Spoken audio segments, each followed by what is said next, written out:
4월 4일 오전 11시 윤석열 대통령의 탄핵 소추 결과가 발표될 예정입니다. 우리가 언제나 변함없이 전해왔던 진리는 탄핵 결과가 어떻게 나오든지 모든 기독교인들이 반드시 알아야 합니다. 첫 번째, 세상 나라의 한계를 알아야 합니다. 다니엘 2장을 보면 느부갓네살 왕이 꿈을 꿨습니다. 큰 우상의 꿈이었습니다.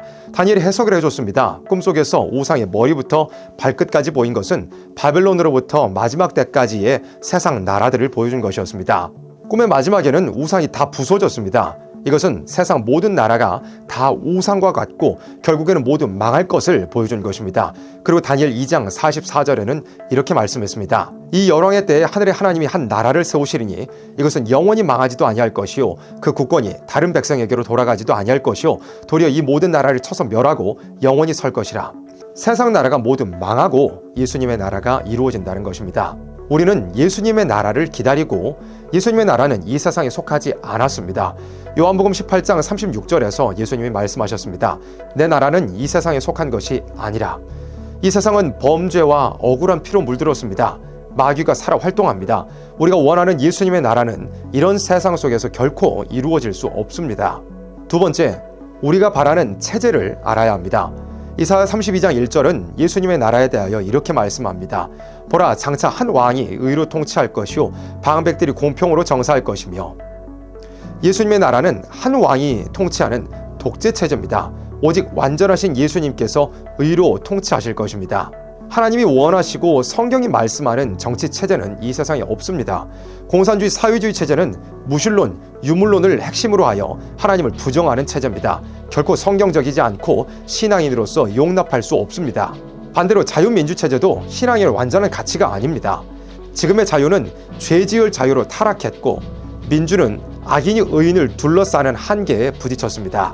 강제로 빼앗아 나라를 신처럼 섬기며 배급받는 무신론 사회도 틀렸고 시장경제체제처럼 양심과 도덕이 마비된 채 돈만 쫓아가는 사회도 틀렸습니다. 우리가 궁극적으로 바라는 체제는 오직 예수님께서 홀로 독재하시는 의의 통치입니다. 세 번째, 우리가 바라는 통치자를 알아야 합니다. 선지자들은 마지막 때가 되면 세상이 극도로 부패할 것을 예언했는데 그 중에서도 정치 지도자들의 부패가 많은 비중을 차지합니다.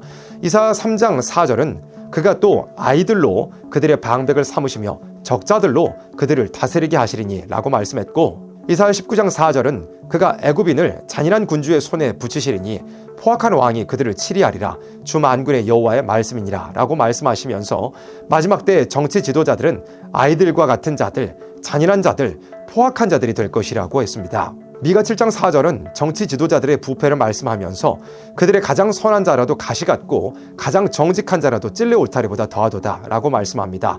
마지막 때는 결코 하나님의 뜻에 합당한 지도자가 세워질 수 없습니다. 우리의 통치자는 오직 예수님뿐입니다. 요한복음 18장 37절에서 예수님은 내가 왕이니라 라고 말씀하셨습니다. 이것은 예수님이 개인의 심령 속에서 왕노로 타신다는 것만을 의미하는 것이 아니라 실제로 세상 나라를 멸하고 이 땅에 예수님의 왕국을 이루셔서 통치하신다는 뜻입니다. 예레미야 51장 9절 말씀입니다. 우리가 바벨론을 치료하려 하여도 낫지 아니한즉 버리고 각기 고토로 돌아가자. 그 화가 하늘에 미쳤고 궁창에 달하였음이로다. 우리는 이 세상에 소망을 두지 않아야 합니다. 이 세상은 죄악으로 가득 차고 부패하여 치료할 수 없습니다. 다만 우리는 이 가운데서 택한 생명 살리는 사명을 감당해야 할 뿐입니다. 예수님의 재림 앞에 설 준비를 하는 것뿐입니다.